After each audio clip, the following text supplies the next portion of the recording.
Se inscrevam nos canais Jornal das Favelas e Favelas News, Carioca News e Facção News. Sigam e curtam a páginas nossas nas redes sociais no Facebook, Twitter e nos tragam. Passem nos canais parceiros Realidade RJ, Facções da Bahia e Carioca News.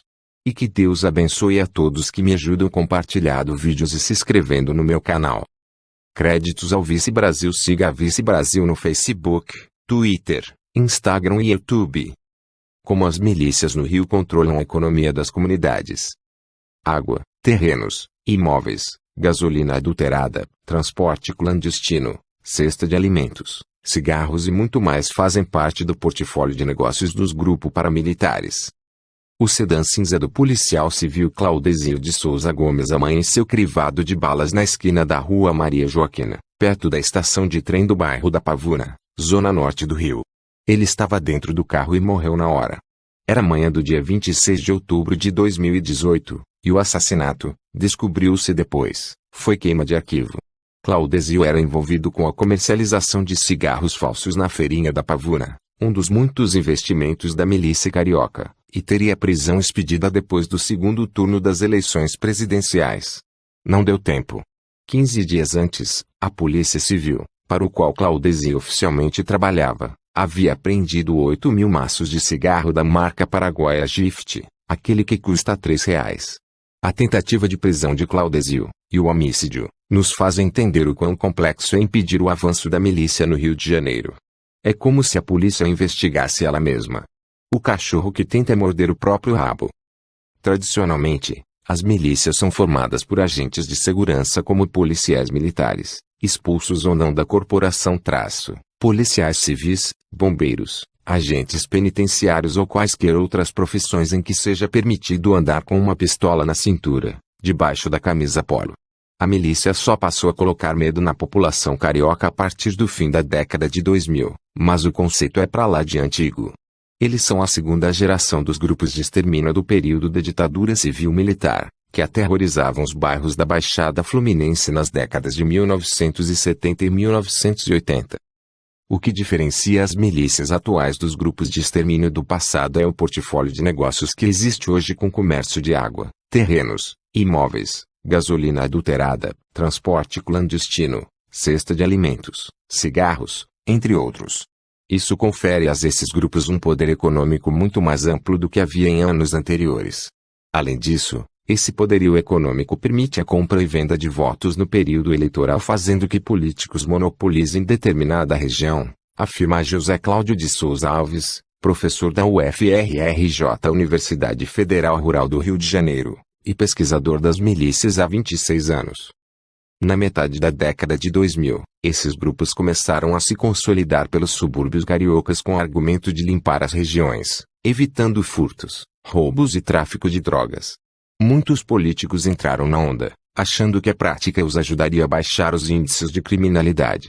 Em 2006, Eduardo Paes, então candidato a prefeito, defendeu em plena TV Globo as milícias de Jacarepaguá, o que ele chamou de Polícia Mineira à época.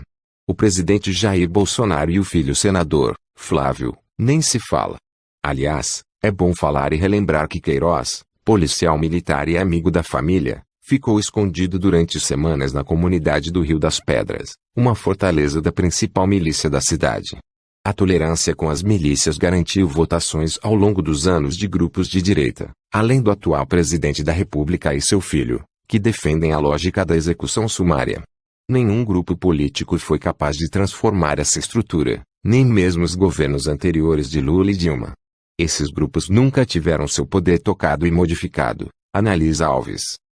Os milicianos herdaram tudo de pior que existe no Rio de Janeiro. A falsa autoridade e extorsão sob ameaça são elementos da parte mais suja e corrupta da polícia militar. O tráfico de drogas ensinou a eles o assistencialismo rasteiro sob o guarda-chuva de amigo da comunidade, piscina para as crianças no verão, torneios de futebol amador, shows de grupos de pagode.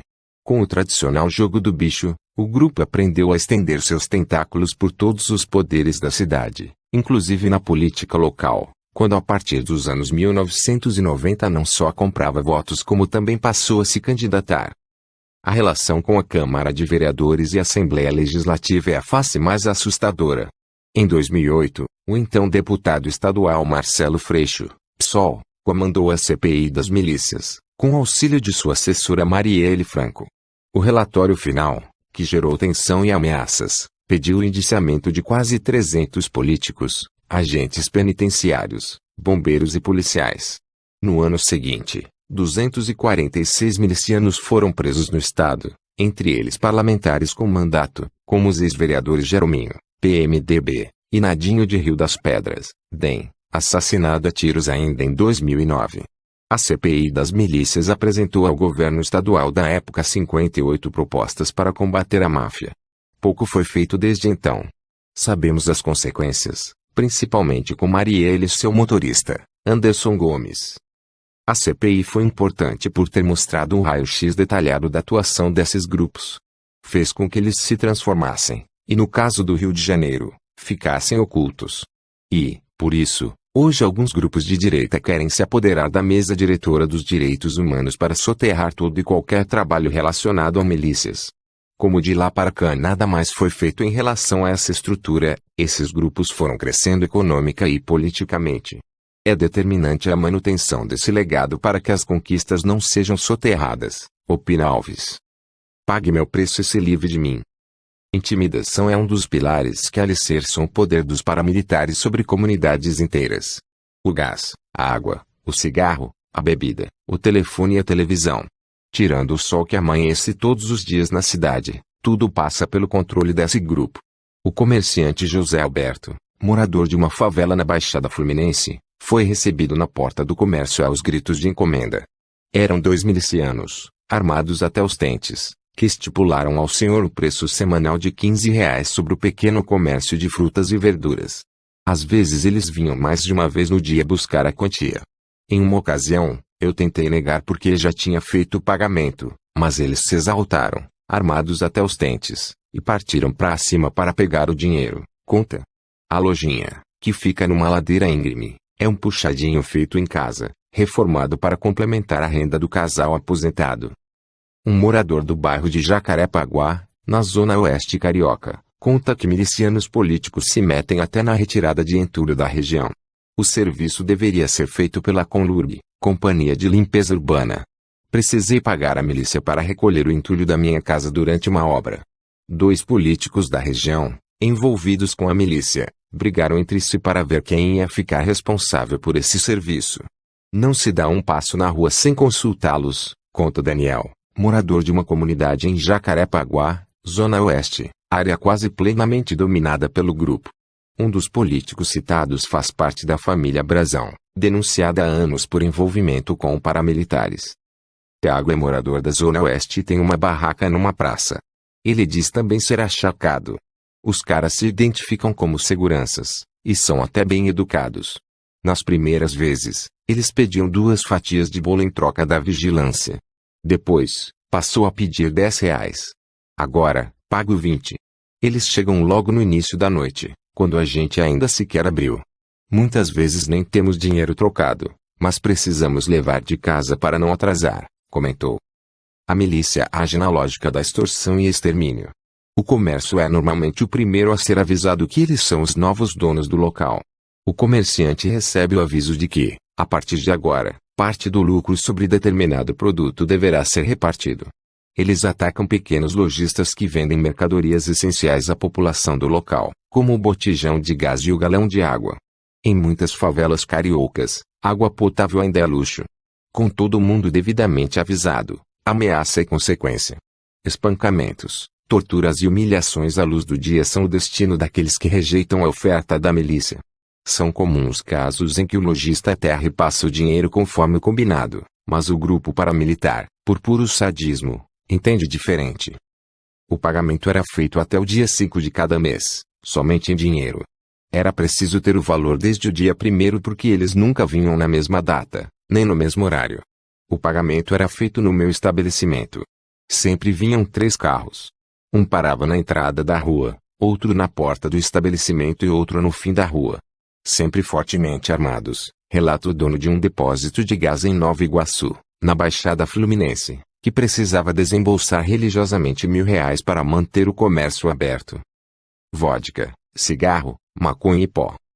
Em junho do ano passado, na Gardenia Azul, em Jacarepaguá, a Polícia Civil descobriu que a milícia da região fabricava bebidas falsas e obrigava os comerciantes a venderem a mistura. Produtos como álcool etílico, tinta para pintar automóvel e spray para cabelo eram misturados em garrafas de vodka com os rótulos da Smirnoff e Absolut. Os donos de pequenos restaurantes, botequins e mercearias também eram obrigados a vender aqueles maços de cigarro gift. A milícia dá importância ao produto, a ponto de colocar ambulantes para vendê-los nas calçadas movimentadas dos bairros e estações de trem. Da Central do Brasil, coração e ponto de confluência das operações dos camelôs, as artérias Japeri, Deodoro, Santa Cruz, Gramacho e Belford Roxo fazem o capital girar, tornando-se parte importante dos ativos das quadrilhas. O lucro é quase todo do grupo. Não se engane, a milícia não é melhor que o tráfico de drogas. A venda de maconha, crack e cocaína, aliás, não acaba com a presença dos paramilitares. Pelo contrário. Atualmente, muitas favelas são dominadas pelas duas forças, numa gestão híbrida. Em Antares, Zona Oeste, o comércio é controlado pela milícia, mas as bocas são reservadas aos traficantes. Um aprende com o outro. No Morro da Babilônia, no Leme, e na Rocinha, São Conrado, ambas na Zona Sul, os traficantes assumiram o monopólio da venda do gás. Isso foi o que causou a desavença entre Nem, ex-chefe do tráfico na Rocinha, e Rogério 157, seu antigo aliado, em 2017. O dono do morro, preso em uma penitenciária federal de Rondônia, ficou sabendo que o então braço direito estava com práticas de milícia, cobrando até R$100 pelo botijão. Rogério 157 mudou de facção durante a briga, mas acabou preso em dezembro.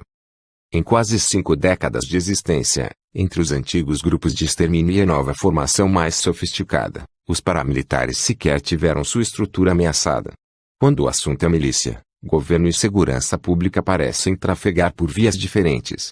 Para a professora Silvia Ramos, coordenadora do Observatório da Intervenção e do Centro de Estudos de Segurança e Cidadania da Universidade Cândido Mendes, é alarmante que as agendas de segurança do governador Wilson Witzel e do ministro Sérgio Moro não defina como prioridade a desarticulação desses grupos. É surpreendente que governos em início de gestão não coloquem as milícias como prioridade na segurança pública. É inaceitável que se cometa um erro histórico desses. Quando se suspeita que setores desses governos estão comprometidos, é possível compreender por que não se focaliza em desarticular essas quadrilhas.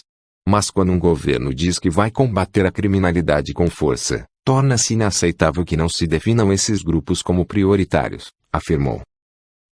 Se inscrevam.